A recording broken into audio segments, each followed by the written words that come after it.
So அடுத்த topic என்ன பார்க்க போறோம் இந்த அடிப்படை இயற்பியல்ல அப்படின்னா வெப்ப இயற்பியல் சம்பந்தமா பார்க்க போறோம். வெப்ப இயக்கவியல் அப்படின்னு சொல்லுவாங்க. சரி, இப்போ வெப்ப இயற்பியல் தெர்மல் பிசிக்ஸுக்கு இதுக்கு முன்னாடியே பாத்தீங்கன்னா திண்மமுடைய பண்புகள் என்ன, திரவம் அதாவது பாய்மத்துடைய பண்புகள் என்ன அப்படிங்கறதெல்லாம் பார்த்துட்டோம். இதுல இப்ப வெப்ப இயற்பியல் சம்பந்தமா பார்க்கணும் அப்படின்னா முதல்ல வெப்பம்னா என்ன அப்படின்னு தெரிஞ்சுக்குவோம். ஒரு இருக்கிற டெஃபினிஷன் படிச்சிடறேன், அதுக்கப்புறம் ஈஸியா ஞாபகம் வச்சுக்கிறதுக்கு சொல்றேன். ஒரு பொருளின் துகள்களை அதிர்வுற செய்து அதன் வெப்பநிலையை உயர வைக்க பயன்படும் ஒரு வகையான ஆற்றல் தான் வெப்பம்னு சொல்றாங்க. சரி, புரிஞ்சுக்க ட்ரை பண்ணுவோம். இப்போ ஒரு பொருளை வெப்பப்படுத்தினா, ஒரு திண்ம பெட்டி உங்ககிட்ட இருக்கு, ஒரு உடன் பாக்ஸ் மாதிரி. அந்த பொருளை வெப்பப்படுத்துனீங்கன்னா என்ன ஆகும்? அந்த பொருளுக்குள்ள இருக்கிற துகள்கள் நீங்க ஜூம் பண்ணீங்க அப்படின்னா அங்க துகள்கள்லாம் அதிர்வரும். வெப்பத்தை உள்வாங்கி இது இருக்கிற இடத்துல இருந்து என்ன ஆகும்? மேலையும் கீழே அதிர்வரும். இப்படி அதிர்வடைகிறதுனால அதோடைய விளைவு என்ன அப்படின்னா அந்த பொருளுடைய ஒட்டுமொத்த வெப்பநிலை கொஞ்சம் கொஞ்சமா அதிகமாகும். அப்போ இது ரிவர்ஸ்ல யோசிங்க, அதுதான் வெப்பத்துக்கான வரையறை. ஒரு பொருளுடைய வெப்பநிலையை உயர்த்தி அதுல இருக்கிற துகள்களை அதிர்வுற செய்யக்கூடிய ஒரு வகையான ஆற்றல் யாரு? அந்த ஹெல்ப் பண்ணக்கூடிய எனர்ஜி என்ன அப்படின்னா அதுதான் வெப்ப ஆற்றல். கிளியரா? ரொம்ப சிம்பிள். சோ எஸ்ஐ அலகு இதுக்கு என்னன்னு பாத்தீங்கன்னா வெப்பத்துக்கு ஜூல். எல்லா வகையான ஆற்றலுக்குமே எஸ்ஐ அலகு ஜூல் தான். சோ வெப்பத்துக்கும் ஜூல் தான் வரும். பாரம்பரிய அலகு அது கலோரின் வரும். இது நீங்க எங்க பார்க்கலாம் அப்படின்னா எல்லா வகையான உணவுப் பொருளையுமே பாத்தீங்கன்னா பின்னாடி கலோரிபிக் வேல்யூன்னு போட்டிருப்பாங்க. அதாவது 100 கிராம்ல இந்த உணவுப் பொருளை சாப்பிட்டீங்கன்னா எவ்வளவு கலோரி மதிப்பு கிடைக்கும், அதே மாதிரி நீங்க உடற்பயிற்சி பண்ணும்போது எக்ஸசைஸ் பண்ணும்போது நம்மளுக்கு எவ்வளவு கலோரி எரிக்கப்படுது அப்படிங்கிற மாதிரி எல்லாம் சொல்லுவாங்க இல்லைங்களா? சோ அதுக்கும் கலோரிக்கு இங்க என்ன சம்பந்தம்? உணவுப் பொருளுக்கு ஏன் கலோரியை ஒப்பிடுறாங்க அப்படின்னா இது கொஞ்சம் பயாலஜி சம்பந்தமா சொல்ல வேண்டியிருக்கும். பட் என்னன்னா நம்ம சாப்பிட்ற உணவுப் பொருள் செரிமானம் ஆகுது இல்ல, செரிமானமாகி செல்லுக்கு போய் சேர்ந்ததுக்கு அப்புறமா செல் சுவாசம்னு சொல்லுவாங்க. அங்க இருக்கிற குளுக்கோஸ் மூலக்கூறை உடைச்சி ஏடிபி மூலக்கூறா வெளியிடுறது, ஆற்றலா வெளியிடுறது. அந்த டைம்ல தான் நம்மளுக்கு வெப்பம் வெளியாகுமா? அப்போ நம்ம எடுத்துக்கிட்ட உணவுப் பொருள்ல எவ்வளவு ஆற்றல் கிடைக்குது அப்படிங்கிற மதிப்பை குறிப்பிடுறது தான் என்ன பண்றாங்க? கலோரி அப்படிங்கிற மதிப்பு சொல்றாங்க. அதனாலதான் பாரம்பரிய அலகு. புரியுதுங்களா? ஒரு கலோரி நம்மளுக்கு நியூமெரிக்கலா தேவைப்படும். கலோரி எவ்வளவு ஜூல் அப்படிங்கிறதுக்கு ஒரு கலோரி அப்படிங்கிறது 4.2 ஜூலுக்கு சமமானது. இப்ப எந்த மதிப்பு கொடுக்குறாங்களோ அதுக்கேற்ற மாதிரி கன்வெர்ட் பண்ணிக்கிறது தெரிஞ்சுக்கணும். ஓகேவா? சோ நெக்ஸ்ட் என்ன? நம்மளுக்கு திண்மம், திரவம், வாயு இருக்கு. நான் வெப்பப்படுத்துறதுனால, ஒரு பொருளுக்குள்ள வெப்பத்தை செலுத்துறதுனால, இல்ல அந்த பொருள்ல இருந்து வெப்பத்தை உறிஞ்சு எடுக்கிறதுனால எனக்கு என்ன நிலை மாற்றம் ஏற்படுது அப்படிங்க பார்க்க போறோம். அதே மாதிரி என்ன நேமுங்கிறதையும் பார்க்க போறோம். ஃபர்ஸ்ட் விஷயம், திண்மத்தை வெப்பப்படுத்தினா என்ன ஆகும் அப்படின்னா திரவமாகும் ஒரு குறிப்பிட்ட நிலைக்கு அப்புறமா. அதே மாதிரி திரவம் ஒரு குறிப்பிட்ட வெப்பநிலையில் என்ன ஆகும்? வாயுவாகும். சரி, அது ஒவ்வொருக்கும் பேர் இருக்கா? இப்போ ஐஸ் கட்டி இருக்கு, அது நீரா மாறுதுன்னா என்ன சொல்லுவோம்? உருகுறதுன்னு சொல்லுவோமா? அப்போ திண்மம் திரவம் ஆகிறதுக்கு பேரு உருகுதல், திரவம் வாயு ஆகுறதற்கு பேர் என்னது? ஆவியாதல். இப்ப ரிவர்ஸ்ல வந்தோம்னா, இப்ப நான் வாயுவை குளிர்விச்சேன், அதுல இருந்து வெப்பத்தை எடுத்துட்டேன் அப்படின்னா எனக்கு என்ன கிடைக்கும்? திரவம் கிடைக்குமா? அதுக்கு பேரு இங்கிலீஷ்ல கண்டென்சேஷன் சொல்லுவாங்க, தமிழ்ல நீர் சுருங்குதல். இப்ப திரவத்துல இருந்து திரும்ப திண்மம் ஆக்கணும்னா அதுக்கு பேரு உறைதல், ஃப்ரீஸ் பண்றது. சோ இந்த நேம்ல ஞாபகம் வச்சுங்க. இதெல்லாம் ஆல்ரெடி உங்களுக்கு ஓரளவுக்கு தெரிஞ்சிருக்கும். பட் ரொம்ப முக்கியமான விஷயம் என்ன? திண்மத்திலிருந்து திரவம் ஆகாம டைரக்டா வாயு ஆகிறதுக்கான கண்டிஷனுக்கு என்ன பேரு அப்படின்னா பதங்கமாதல் அப்படின்னு சொல்லுவாங்க. இதுக்கான ரொம்ப இம்பார்ட்டன்ட் எக்ஸாம்பிள் என்ன அப்படின்னா கற்பூரம். இப்போ கற்பூரம் இருக்குல்ல, அது எரிக்கிறது கிடையாது. இங்க நம்ம வெப்பப்படுத்துறதை பத்தி தான் பேசுறோம். இப்போ ஒரு கிண்ணத்துல இல்ல வானல்ல கற்பூரத்தை எடுத்து அதை அடியில் இந்த வானலை வெப்பப்படுத்துறோம், அப்படியே வதக்கிட்டே இருக்கும் அப்படின்னா அந்த வெப்பத்தை உள்வாங்கி திண்மத்திலிருந்து திரவம் ஆகாம நேரடியா என்ன ஆயிடும்? வாயு ஆயிடும். சோ அதுக்கு பேர் தான் என்னது? பதங்கமாதல். இந்த நேம்ஸ் எல்லாம் ஞாபகம் வச்சுங்க, ரொம்ப பேசிக். நம்மள அடிக்கடி நம்மளுடைய வெப்ப இயற்பியல நிறைய இடத்துல இந்த வேர்ட்ஸ் எல்லாம் யூஸ் பண்ணுவோம். கண்டென்ஸ் ஆகுது, அதாவது நீர் சுருங்குதல் ஏற்படுது அப்படின்னா என்னன்னு தெரியணும் இல்ல, அதுக்காக இந்த மொத்த மைண்ட் மேப் ஞாபகம் வச்சுங்க. கிளியரா? சரி, வெப்பம் புரிஞ்சிருச்சு. வெப்பநிலைன்னா என்ன சார்? வெப்பமும் வெப்பநிலையும் ஒண்ணு கிடையாதா அப்படின்னா கண்டிப்பா ஒண்ணு கிடையாது. வெப்பத்தோடைய விளைவுல நம்மளுக்கு வெப்பநிலை மாற்றம் அடையும், அது வேணா கரெக்ட் தான். ஆனா ரெண்டுமே சேம் டெபினிஷன் கிடையாது. இப்ப வெப்பநிலைனா என்ன? தமிழ்ல அந்த வேர்ட்லயே மீனிங் இருக்கிற மாதிரி புரிஞ்சுக்கலாம். வெப்ப ஆற்றலின் தற்போதைய நிலை என்ன? அதுதான் வெப்பநிலை. புரியுதுங்களா?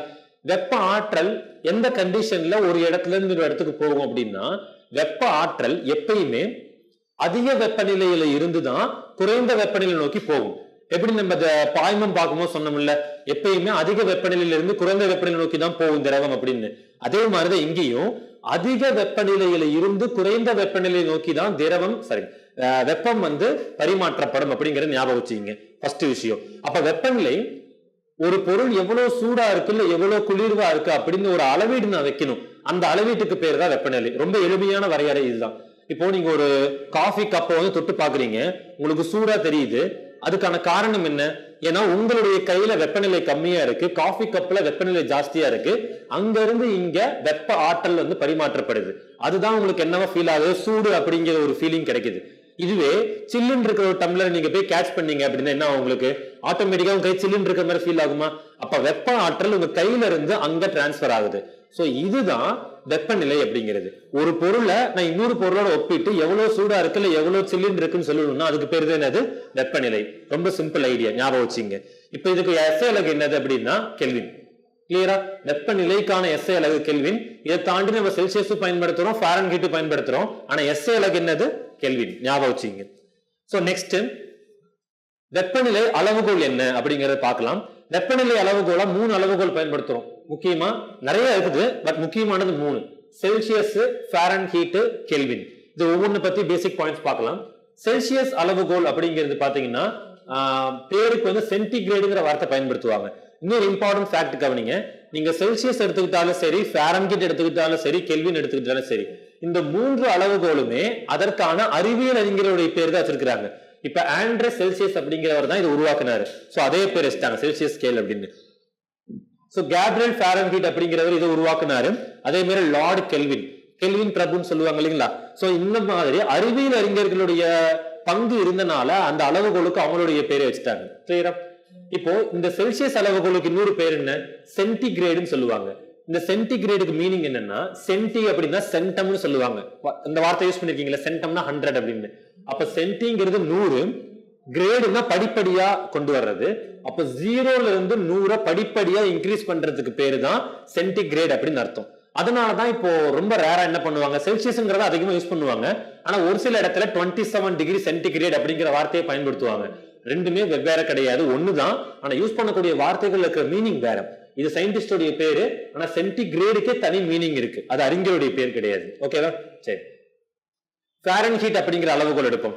இப்ப ஃபாரன்ஹீட் அப்படிங்கிற அளவுகோல் பாத்தீங்கன்னா இங்க நம்ம மென்ஷன் பண்றதுக்கு மீனிங் புரிஞ்சுங்க. இந்த வெப்பநிலையிலிருந்து இந்த வெப்பநிலை மட்டும்தான் செல்சியஸ் அளவுகோல் இருக்குமானா அப்படி கிடையாது. இதுக்கு முன் வேல்யூ, இதுக்கு பின் வேல்யூ நம்ம செல்சியஸ்ல போடலாம், ஃபாரன்ஹீட்லயே போடலாம். ஆனா நம்ம இதை பேஸ் வேல்யூ சூஸ் பண்றோம், அடிப்படை அழகா எடுத்துக்கிறோம் அப்படின்னா நீருடைய உருகுநிலை என்னவோ அதே மாதிரி நீருடைய எப்படி சொல்றது, கொதிநிலை சொல்லுவோம்ல, பாயிலிங் பாயிண்ட், இந்த 2 வெப்பநிலையும் தான் நம்ம பேஸ் வேல்யூ எடுத்துக்கிறோம். ஃபார் எக்ஸாம்பிளுக்கு 0 டிகிரி செல்சியஸ் அப்படிங்கிறது நீருடைய உறைநிலை அல்லது உருகுநிலை, ரெண்டும் ஒண்ணுதான்.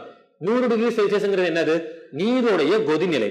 அப்ப அதேதான் இங்க எல்லா ஸ்கேல்லையும் ஃபாலோ ஆகும். இதுதான் லோயஸ்ட் வேல்யூ, இதுதான் ஹையஸ்ட் வேல்யூ.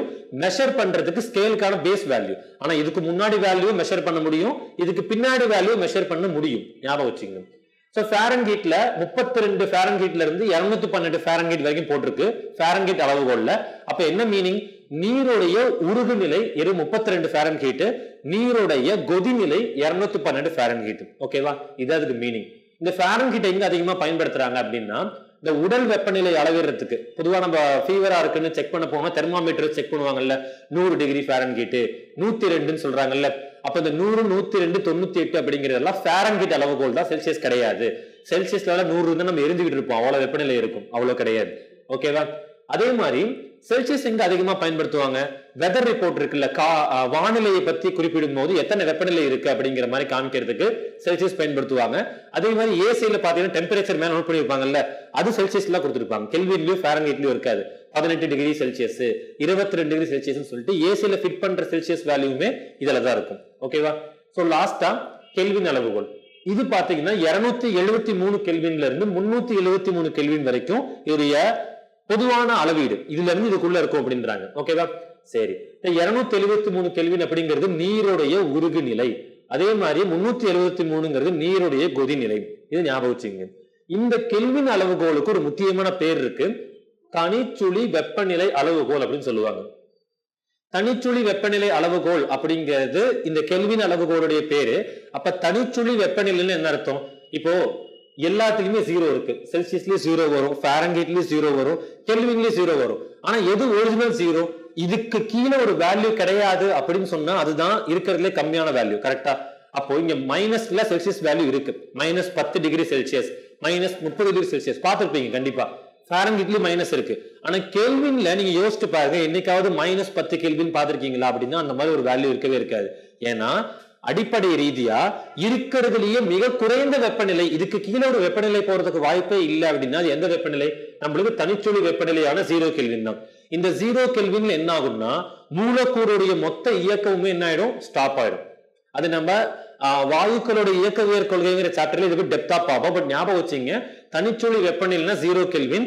இந்த வெப்பநிலையில மூலக்கூறுகள் கொஞ்சம் கொஞ்சம் லைட்டாவது மூவ் ஆயிட்டு இருக்கிறது எல்லாமே கம்ப்ளீட்டா ஸ்டாப் ஆயிடும். கொஞ்சம் கூட மூவ்மெண்ட் இருக்காது. அது ஞாபகம் வச்சுங்க. கிளியரா? சரி, நெக்ஸ்ட் பார்க்கலாம். வெப்பநிலை மாற்றம். ஒரு வகையான வெப்பநிலை அளவுகோல்ல இருந்து இன்னொரு அளவுகோலுக்கு எப்படி மாத்துறது, கன்வெர்ட் பண்றது அப்படிங்கறத பார்க்கலாம். இப்போ செல்சியஸ்ல இருந்து கெல்வினாவோ இல்ல கெல்வின்ல இருந்து செல்சியஸாவோ மாத்தணும் அப்படின்னா கெல்வின் வேணும் அப்படின்னா செல்சியஸ்ல இருந்து 273.15 நம்ம ஆட் பண்ணணும். இந்த 0.15 துல்லியத்துக்காக போடுறது. பட் நம்ம தோராயமா போட்டோம் அப்படின்னா 273 ஆட் பண்ணா போதுமானது. ஓகேவா? இதே செல்சியஸ்ல இருந்து ஃபாரன்ஹீட்டாவோ இல்ல ஃபாரன்ஹீட்ல செல்சியஸா மாத்தணும் அப்படின்னா அதுக்கு பொதுவான ஃபார்முலா C/5 = F-32/9. நல்லா புரிஞ்சுங்க, இந்த 3 அளவுகோல் மட்டும் இல்ல, நிறைய வெப்பநிலை அளவுகோல் இருக்கு. அந்த வெப்பநிலை அளவுகள் எல்லாத்துக்கும் ஒவ்வொருக்கும் ஃபார்முலா எழுதி மனப்பாடம் பண்ணணுமான தேவை கிடையாது. அதுக்கான தனி ப்ரொசீஜர் இருக்கு. அது ரொம்ப டெப்தா பார்க்க வேண்டியது. அது கோர்ஸ்ல நம்ம பார்ப்போம். பட் இப்போதைக்கு பேசிக்ஸ் லெவல்ல தான் பார்க்கிறோம், ஃபவுண்டேஷன் பேசிக்ஸ் தான் பார்க்கிறோம். அப்படிங்கறனால இந்த ரெண்டு ஃபார்முலாவும் ஞாபகம் வச்சுங்க. இது ரொம்ப ஈஸி. செல்சியஸ்ல வேல்யூ கொடுத்தாங்கனாலே நீங்க அடிக்கடி கன்வெர்ட் பண்ண வேண்டியதா இருக்கும். 273ல ஆட் பண்ணணும். ஓகேவா? இதே செல்சியஸ் ஃபாரன்ஹீட் கன்வர்ஷன் அப்படின்னா C/5 = F-32/9 இந்த ஃபார்முலா யூஸ் பண்ணி கண்டுபிடிக்கலாம். ஒரு பிராக்டிஸ்க்காக நான் என்ன பண்றேன், செல்சியஸ்ல கொடுத்து கெல்வினா மாத்துறதோ இல்ல ஃபாரன்ஹீட்ல செல்சியஸா மாத்துறதோ ட்ரை பண்ணுவோம். ஓகேவா? இப்ப 27 டிகிரி செல்சியஸ் இருக்கு, அதை கெல்வின் அளவுக்கு மாத்துன்னு கேக்குறாங்க. சரி, இப்ப கெல்வின் என்ன பண்ணணும்? செல்சியஸ்ல இருக்கிறது கூட 273 ஆட் பண்ணணுமா? 0.15 துல்லியத்துக்காக தான் நம்ம அப்ராக்சிமேஷன் எடுப்போம். இப்ப கெல்வின் வேணும்னா செல்சியஸ் எவ்வளவு? 27 + 273 ஆட் பண்ணா 300 கெல்வின் கிடைக்கும். அதான் நம்மளுடைய ஆன்சர். அப்ப 27 டிகிரி செல்சியஸ்ங்கிறது எதுக்கு சமம்? 300 கெல்வினுக்கு சமம். அப்ப கன்வெர்ட் பண்றதுக்கு தெரியணும். சார், ஒருவேளை 300 கெல்வின் கொடுத்துட்டாங்க, செல்சியஸ்ல வேணும், என்ன பண்ணலாம்?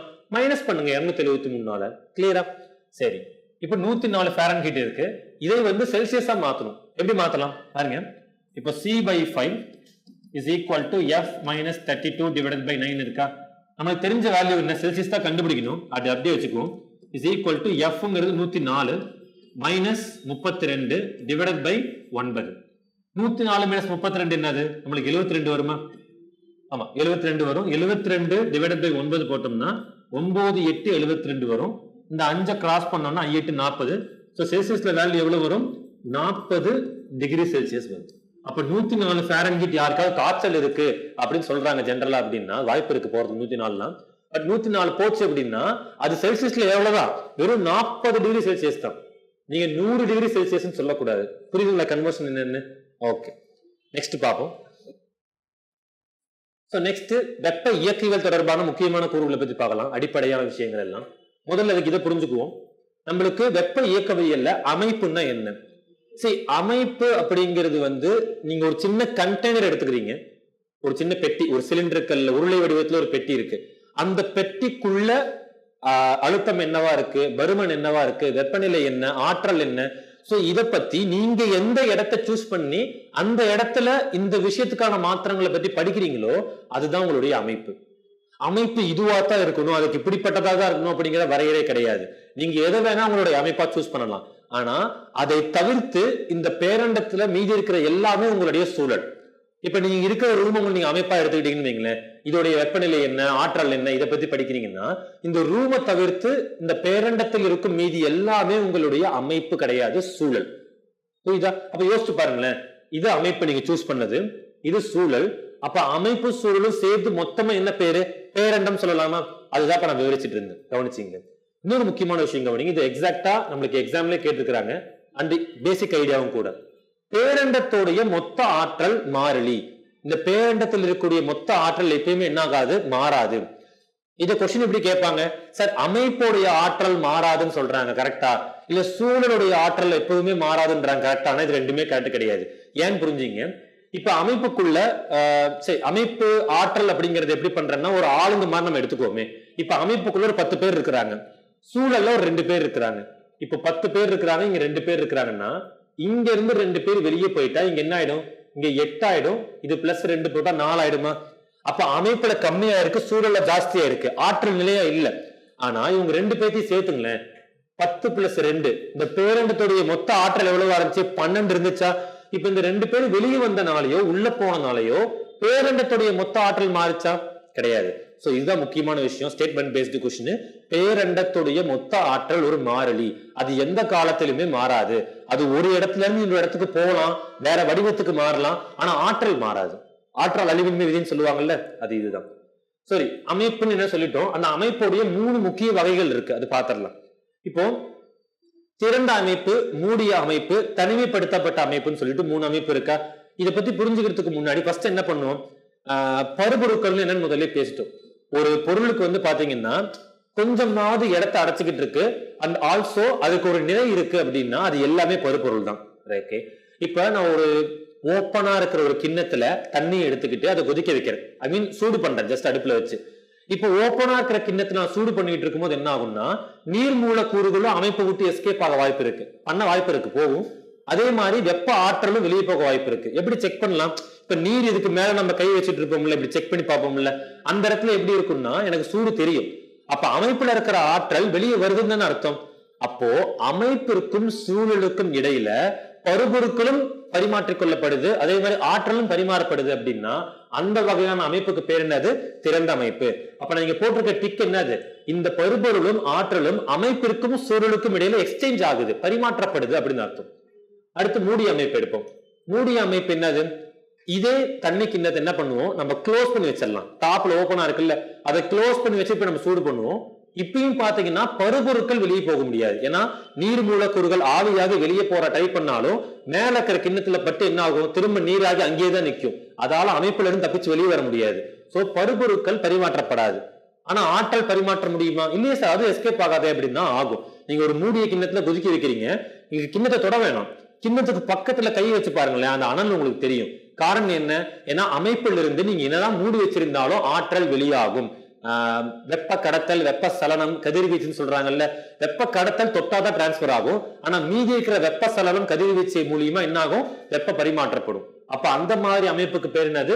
மூடிய அமைப்பு. பருப்பொருட்கள் பரிமாற்றப்படாது, ஆனா ஆற்றல் பரிமாற்றப்படும். கிளியரா? தனிமைப்படுத்தப்பட்ட அமைப்புன்னா என்ன? இப்போ பிராக்டிக்கலா பேசணும்னா ஒரு முழு தனிமைப்படுத்தப்பட்ட அமைப்புன்னு ஒண்ணு கிடையவே கிடையாது. பிராக்டிக்கலா கம்ப்ளீட்டா நம்மளுக்கு ஆற்றல் பரிமாற்றப்படாது அப்படின்னு சொல்லவே முடியாது. இது தியரிட்டிக்கல் ஐடியா தான். ஆனா இதை தியரிட்டிக்கலா யார் கூட கம்பேர் பண்ணலாம். இப்ப இருக்கிற பிராக்டிக்கல் எக்ஸாம்பிள் ஏதாவது கம்பேர் பண்ணி சொல்லலாம் அப்படின்னா நம்ம பிளாஸ்க் சொல்லலாம். ஓகேவா? இப்ப ஒரு பிளாஸ்க் இருக்கு, அந்த பிளாஸ்க்ல நம்ம தண்ணி ஊத்தி வைக்கிறோம், சுட சுட எடுத்து ஊத்தி வைக்கிறோம், தண்ணியோ காஃபியும். அது ஒரு 7 மணி நேரம் 8 மணி நேரத்துக்கு சூடு வெளியே போகாமே இருக்குல்ல. அதுக்கான காரணம் என்ன? இப்ப இந்த பிளாஸ்க்குள்ள இருக்கிற அந்த உருளை தான் நம்மளுடைய அமைப்புன்னு எடுத்துக்கிட்டோம்னா அந்த அமைப்புல இருந்து பருப்பொருட்கள் நீருமே வெளியே போகல, அதே மாதிரியே ஆற்றல், வெப்ப ஆற்றல் வெளியே போகல, வெளியே இருக்கிற ஆற்றலும் உள்ள வரல. அப்படிங்கறனால இந்த அமைப்புக்கு என்ன பேரு? தனிமைப்படுத்தப்பட்ட அமைப்பு. அப்ப இந்த அமைப்புல ஆற்றலும் பரிமாற்றப்படாது, பருப்பொருளும் பரிமாற்றப்படாது அப்படிங்கிறது ஞாபகம் வச்சுங்க. ரொம்ப பேசிக் தான், ஆனா ரொம்ப ரொம்ப இம்பார்ட்டன்ட். கிளியரா? நெக்ஸ்ட் பார்ப்போம்.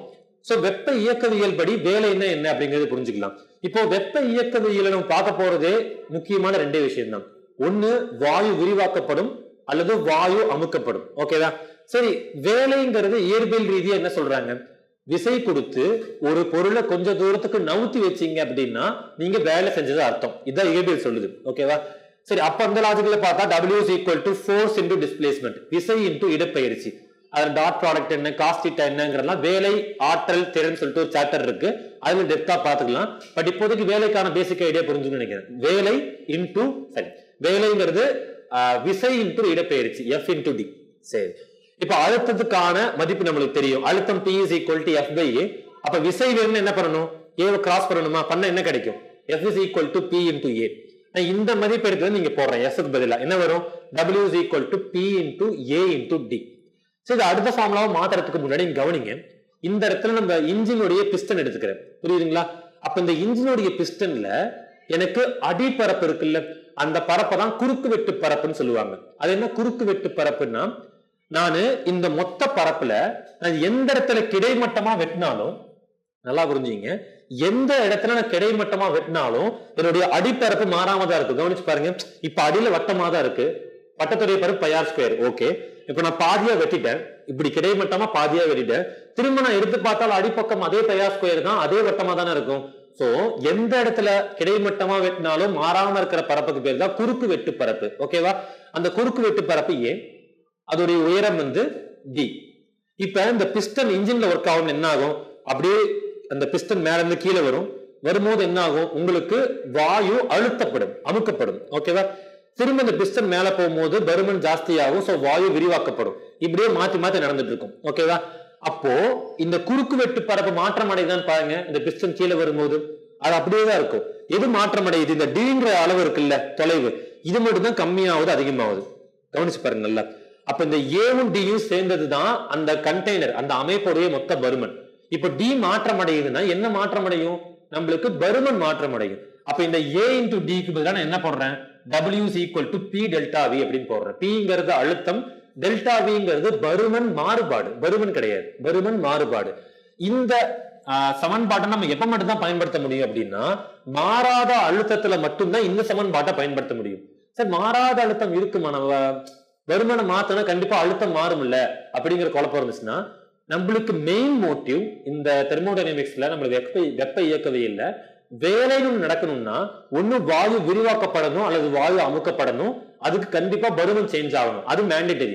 ஆனா அழுத்தம் மாறலாம் அல்லது மாறாம மாறலியாவும் நம்ம மெயின்டைன் பண்ணலாம், அது நம்மளுடைய இஷ்டம் தான், அந்த அமைப்போடைய இஷ்டம் தான். புரியுதுங்களா? அப்ப மாறாத அழுத்தமா கொடுத்திருந்தா மட்டும்தான் இந்த equation W is equal to P delta V. ஒருவேளை அழுத்தம் மாறிக்கிட்டே இருக்கு அப்படின்னா அதுக்கு என்ன பண்ணணும், W is equal to P delta V க்கு பதிலா P dV போடணும். dV சொன்னாலே தெரியும் உங்களுக்கு, இன்டகிரேஷனை பத்தி பேசிக்ஸ் பார்த்திருப்பீங்க already. So P dV integration V1 to V2. So V1ங்கிற பருமன்ல இருந்து V2ங்கிற பருமனுக்கு P dV ன்னு போட்டோம்னா அதுதான் நம்மளுடைய மாறும் அழுத்தத்துக்கான வேலை. கிளியரா? சரி, இப்ப இந்த வரைபடம் பாருங்களேன், மாறும் அழுத்தத்துக்கான ஒரு எடுத்துக்காட்டு வரைபடம் போட்டிருக்கேன். இங்க பிரஷர், வால்யூம், அழுத்தம் வந்து y அச்சிலையும் V வந்து x அச்சிலையும் போட்டிருக்கேன். இப்ப இந்த வரைபடத்துல ஆரம்பத்துல பாத்தீங்கன்னா அழுத்தம் ஜாஸ்தியா இருக்கு, போக போக அழுத்தம் குறையுது. இதே மாதிரிதான் பருமனும் மாற்றம் அடையுது. புரியுதுங்களா? அப்ப இந்த லாஜிக்கல பார்த்தோம்னா PV வரைபடத்தின் பரப்பு மூலமா என்ன பண்ண முடியும், நம்மளால வேலையின் மதிப்பை கண்டுபிடிக்க முடியும். ஏன்னா நீங்க தொகையீடு பத்தி படிச்சிருக்கும் போது, இன்டகிரேஷனை பத்தி படிச்சிருக்கும் போது பேசிக் ஐடியா படிச்சிருப்பீங்க. என்னது, ஒரு சமன்பாட்டுக்கு நீங்க தொகையீடு பண்ணாலும் இல்ல அந்த சமன்பாட்டுக்கான கிராஃப் இருக்குல்ல வரைபடம், அதுக்கு நீங்க பரப்பு கண்டுபிடிச்சாலும் உங்களுக்கு சேம் ஆன்சர் தான் கிடைக்கும், ரெண்டும் ஒண்ணுதான். அதனாலதான் இங்க நம்ம தொகையீடு பண்றோம். அல்லது இதுக்கு ஒரு சமன்பாடு இருக்கும்ல, அது தொகையீடு பண்றதுக்கு பதிலா அதுக்கான வரைபடத்துல நீங்க பரப்பை கண்டுபிடிச்சால் போதும். இதுதான் சொல்ல வராங்க. கிளியரா? ரொம்ப பேசிக் ஐடியா. சோ லாஸ்டா நம்ம வெப்ப இதுல என்ன பார்க்க போறோம், வெப்ப இயற்பியல் என்ன, அக ஆற்றல் அப்படிங்கறத பார்க்க போறோம். அக ஆற்றல்னா என்ன, ஒரு அமைப்புக்குள்ள இருக்கக்கூடிய மொத்த ஆற்றல் தான் நம்மளுடைய அக ஆற்றல். நம்ம ஏதோ அமைப்புன்னு சூஸ் பண்ணணுமோ அதுக்குள்ள இருக்கிற மொத்த ஆற்றல். சரி, இப்போ இதான் நம்ம அமைப்புன்னு சூஸ் பண்ணோம்னு வைங்களேன். நம்ம வெப்ப இயக்கவியல்ல பொதுவா வாயுக்களை பத்தி மட்டும் தான் பார்க்க போறோங்கிறதுனால இந்த வாயுவை எடுத்துக்கிட்டேன். இந்த வாயுக்கள் மட்டும் தான் இங்க ஃபில்லா இருக்கு. இதுல எப்படி நான் இப்போ கணக்கு எடுத்துக்கிறது, ஆற்றல் என்னென்ன இருக்கு அப்படின்னா, ரெண்டு வகையான ஆற்றல் இருக்கு. நம்பர் 1 இயக்க ஆற்றல், KE, கைனடிக் எனர்ஜி. ஓகேவா? இது எதனால ஏற்படுது, மூலக்கூறுகளுடைய இயக்கத்தால் ஏற்பட்ட இயக்க ஆற்றல். கண்டிப்பா வாயு மூலக்கூறுகள் ஒரே இடத்துல இருக்காது, அது ஸ்லோவா மூவ் ஆகலாம், ஃபாஸ்டா மூவ் ஆகலாம், அன்னைக்கு கண்டிப்பா மூவ் ஆகிட்டே இருக்குல்ல. அதனால எல்லா வாயு மூலக்கூறுகளுக்கு இயக்க ஆற்றல் இருக்கும். அந்த மொத்த இயக்க ஆற்றல் தான் KE. அடுத்து நிலை ஆற்றல், பொட்டன்ஷியல் எனர்ஜி, PE. இது எதனால ஏற்படுது, எந்த ஒரு நிறையா இருந்தாலும் இன்னொரு நிறைக்கு இடையில ஒரு ஈர்ப்பு விசை இருக்கு, நியூட்டனுடைய ஈர்ப்பு விதிப்படி. அப்போ இந்த வாயு மூலக்கூறுகளுக்கு இடையில ஈர்ப்பு விசை இருக்குல்ல, அதனால ஏற்பட்ட நிலை ஆற்றல், பொட்டன்ஷியல் எனர்ஜி தான் நம்ம என்ன பண்றோம், PE போடுறோம். ஈர்ப்பு விசையால் நிலையாற்றல் உருவானது அப்படின்னு சொல்லி. இப்போ மெய் வாயுன்னு ஒண்ணு இருக்கு, நல்லியல்பு வாயுன்னு ஒண்ணு இருக்கு. ரெண்டுக்குமான வித்தியாசம் பார்த்துட்டு இதை மொத்தமா எடுத்துக்கலாம். பொதுவா ஒரு அமைப்புக்கான மொத்த அக ஆற்றல் அப்படிங்கிறது அந்த அமைப்புக்குள்ள இருக்கிற மொத்த இயக்க ஆற்றல் பிளஸ் மொத்த நிலை ஆற்றல், இது ரெண்டும் சேர்த்துட்டா முடிஞ்சு போச்சு. ரொம்ப ஈஸி இல்ல, ரெண்டே ஆற்றல் தான் இருக்கு உள்ள, அந்த ரெண்டையுமே ஆட் பண்ணிட்டா முடிஞ்சு போச்சு. ஓகே. ஆனா மெய்வாயு அப்படிங்கிறது தான் நம்ம பிராக்டிக்கலா டே டு டே லைஃப்ல பார்க்கக்கூடிய எல்லா வாயுக்களுமே மெய் வாயுக்கள் தான். நல்லியல்பு வாயு வழக்கமாக நான் முதல்ல சொன்ன மாதிரி இப்படி ஒரு வாயு கிடையாது சார். நல்லியல்பு பாய்மமும் இதுவும் ஒன்னான்னா சில விஷயத்துல சேஞ்ச் ஆகும். நல்லியல்பு வாயுங்கிறது வாயு விதிகளை பின்பற்றி நடக்கக்கூடிய ஒரு வாயுக்கள். இது இப்படி ஒரு வாயு கிடையாது பிராக்டிக்கலா, ஞாபகம் வச்சுக்கோங்க. அடுத்த விஷயம், இந்த நல்லியல்பு வாயுக்கும் மெய் வாயுக்கும் இன்னும் ஒரு முக்கியமான டிஃபரன்ஸ் இருக்கு. இது உங்களுக்கு through out the thermal physics வெப்ப இயற்பியல் இது தேவைப்படும். ஞாபகம் வச்சுங்க. என்னது அப்படின்னா, நல்லியல்பு வாயுல மூலக்கூறுகளுக்கு இடையில ஒரு விசை இருக்குன்னு சொன்னோம். ஞாபகம் இருக்கா? ஈர்ப்பு விசை இருக்குன்னு. நிறை ரொம்ப சின்னதா இருக்கிறதுனால ஈர்ப்பு விசை ரொம்ப ரொம்ப கம்மியா தான் இருக்கும். ஆனா அதோடைய மதிப்பையும் நம்ம கணக்கில் எடுத்துக்கிட்டோம் அப்படின்னா அது மெய்வாயு. இல்ல மூலக்கூறுகளுக்கு ஈர்ப்பு விசை ரொம்ப ரொம்ப கம்மியா தானே இருக்கு, சோ அதை எடுத்துக்கணும்ன்ற அவசியம் கிடையாதுன்னு சொல்லிட்டு மூலக்கூறுகளுக்கு இடையில் உள்ள ஈர்ப்பு விசை நம்ம புறக்கணிச்சிட்டோம் அப்படின்னா அப்போ நம்மளுக்கு என்ன வாயுவாயிடும்? அது நல்லியல்பு வாயுவாயிடும். அப்படி ஒரு விசையை இல்லைன்னு முடிவு பண்ணிட்டோம். மூலக்கூறுகளுக்கு இடையில என்ன கிடையாது, ஈர்ப்பு விசை இல்லைன்னு முடிவு பண்ணிட்டோம்னா அதுதான் நம்மளுடைய நல்லியல்பு வாயு. ஞாபகம் வச்சுக்க ரொம்ப முக்கியம். அப்போ மொத்த ஆற்றல் அக ஆற்றல் அப்படிங்கிறது இயக்க ஆற்றல் பிளஸ் நிலை ஆற்றல், இது மெய்வாயுக்கு. ஆனா நல்லியல்பு வாயுவுக்கு அக ஆற்றல்ங்கிறது ஒன்லி இயக்க ஆற்றல் மட்டும்தான். ஏன் நிலை ஆற்றல் வரல? ஏன்னா நிலை ஆற்றல் ஈர்ப்பு விசைனால உருவானது. ஈர்ப்பு விசை இல்லைன்னு சொல்லிட்டோம்ல நல்லியல்பு வாயுக்கு. அப்ப முழுக்க முழுக்க மூலக்கூறுகளுடைய இயக்க ஆற்றல் மட்டும்தான் நல்லியல்பு வாயுவுக்கு அக ஆற்றலுக்கு பங்களிக்கும். இது ஞாபகம் வச்சுங்க, பின்னாடி தேவைப்படும். கிளியரா? ஓரளவுக்கு ஐடியா கிடைச்சிருக்குன்னு நினைக்கிறேன். சோ லாஸ்ட் என்ன பார்க்க போறோம்? மரபு குறியீடு. சரி, இது ஏன் ரொம்ப முக்கியம் மரபு குறியீடு அப்படின்னா, இதே பிளஸ் மைனஸ் பாத்தீங்கன்னா பிசிக்ஸ்ல ஒரு மாதிரி நீங்க படிப்பீங்க. இங்க இதுக்கு அப்படியே எக்ஸாக்ட் ஆப்போசிட்டா நீங்க வேதியியல்ல பார்க்கும்போது மாத்தி படிப்பீங்க. இந்த மாற்றம் எதுக்காகங்கிறத பத்தி டீடைல் டிஸ்கஸ் பண்ண வேணாம். ஏன்னா அமைப்பு சூழல் அப்படிங்கறத பத்தி இயற்பியல் ஒரு மாதிரி பார்க்கும், வேதியியல் ஒரு மாதிரி பார்க்கும். நான் ஷார்ட்கட்டா அப்படி ஞாபகம் வச்சுக்கிறதுன்னு சொல்றேன். பட் ஏன் அப்படிங்கறத பத்தி புரிஞ்சுக்கும். இப்போ வெப்பம் ஒரு கொஸ்டின்ல கொடுத்துட்டாங்க 40 ஜூல்னு, அதை நான் பிளஸ் 40 ஜூல் எடுத்துக்கணுமா இல்ல மைனஸ் 40 ஜூல் எடுத்துக்கணுமா அப்படிங்கிறது எதை பொறுத்து? இந்த வார்த்தையை பொறுத்து தான். இப்போ ஒரு அமைப்பு நீங்க எடுத்துக்கிட்டீங்க, அந்த அமைப்புக்குள்ள வெப்பம் வந்துச்சுன்னா பிளஸ். ஷார்ட்டா என்ன, அமைப்பு தான் நம்மளுக்கு ஃபேவரட். இந்த இடத்துல அமைப்பு பத்தி மட்டும் தானே படிக்கிறோம். அப்ப அமைப்புக்குள்ள வெப்பம் வந்துச்சுன்னா நம்ம நல்லது தானே, நம்மளுக்கு வேலை நடக்கும். கரெக்டா? அப்ப அமைப்புக்குள்ள வெப்பம் வந்தா அந்த வெப்பத்துடைய மதிப்பு பாசிட்டிவ் பிளஸ். அமைப்பில் இருந்து வெப்பம் வெளியே போச்சுன்னா நமக்கு லாஸ் தானே. அப்ப என்ன பண்ணுவோம்? அமைப்பில் இருந்து வெளியேறக்கூடிய வெப்பம் மைனஸ். சோ அமைப்பிற்கு வழங்கப்பட்ட வெப்பம் இல்ல அமைப்பிற்குள் சென்ற வெப்பம் என்னது? பிளஸ். அமைப்பில் இருந்து வெளியாகும் வெப்பம் என்னது? மைனஸ். இது ஞாபகம் வச்சுங்க இந்த டிஃபரன்ஸ். அதே மாதிரி வேலையோட மதிப்பு கொடுத்துட்டாங்க ஜூல்ல. எப்ப பிளஸ் வரும் எப்ப மைனஸ் வரும் அப்படின்னா, அமைப்பினால் செய்யப்பட்ட வேலை பிளஸ், அமைப்பின் மீது செய்யப்பட்ட வேலை மைனஸ். சார் ரெண்டும் ஒரே மாதிரி தானே இருக்கு அப்படின்னா, சரி இப்போ ஒரு இன்ஜின் எக்ஸாம்பிள் எடுத்து நான் சொல்றேன் உங்களுக்கு. ஓகேவா? ஆல்ரெடி நம்ம பார்த்துருந்தோம் பிஸ்டன். இப்போ இந்த இன்ஜின்ல நம்மளுக்கு ஹீட் உள்ள தரும். கரெக்டா? ஒரு இன்ஜின்ல என்ன பண்றோம்? வண்டி ஓட்டும் போது பெட்ரோல் ஊத்துறோம், அது எரியுது. அது எரிஞ்சு அந்த ஆற்றலை பயன்படுத்தி அது ஒரு வேலை பண்ணுது. நீங்களா பிஸ்டனுக்குள்ள போயிட்டு சிலிண்டரை மேலையும் கீழையும் தள்ளுறீங்க? கிடையாது. நீங்க நேரடியா அந்த வேலையை பண்றது கிடையாது. ஒரு அமைப்பு சூஸ் பண்ணிட்டீங்க, அந்த அமைப்புக்குள்ள நீங்க வெப்பத்தை கொடுத்தீங்க, அந்த வெப்பத்தை பயன்படுத்தி அது ஒரு வேலையை பண்ணுச்சு. அப்போ வேலை செய்தது யாரு? அமைப்பு தான். அப்ப அமைப்பினாலேயே ஒரு வேலை செய்யப்பட்டுச்சு அப்படின்னா அது என்னது?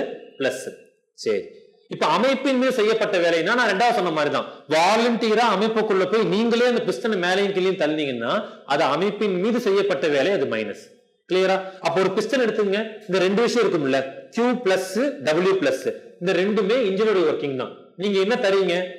வெப்பத்தை உள்ள தரீங்க, அது பிளஸ். அது உங்களுக்கு வேலை பண்ணி தருது, அதுவும் பிளஸ். இதை தவிர மீதி இருக்க ரெண்டுமே மைனஸ். சோ அமைப்பிற்கு வழங்கப்பட்ட வெப்பம் பிளஸ், அமைப்பினால் செய்யப்பட்ட வேலை பிளஸ். இது ரெண்டுக்கும் ஆப்போசிட்டா இருக்கிறது என்னது? மைனஸ். மறந்துடாதீங்க, ரொம்ப ரொம்ப இம்பார்ட்டன்ட். சோ வெப்ப இயற்பியல்ல இந்த டாபிக்ஸ் ரொம்ப ரொம்ப இம்பார்ட்டன்ட். பேசிக் ஃபவுண்டேஷன் எல்லாம் பார்த்தாச்சு. இப்போ இதுக்கு இதை பேஸ் பண்ணி டாபிக் படிக்கும்போது என்ன ஆகும்? ரொம்ப ரொம்ப ஈஸியா இருக்கும். ஓகேவா? நெக்ஸ்ட் டாபிக்ல பார்ப்போம். Thank you. Future Vision Study Center, SKS Hospital Road, opposite to Hotel Lakshmi Prakash, near New Bus Stand, Salem. Cell 90420 30163.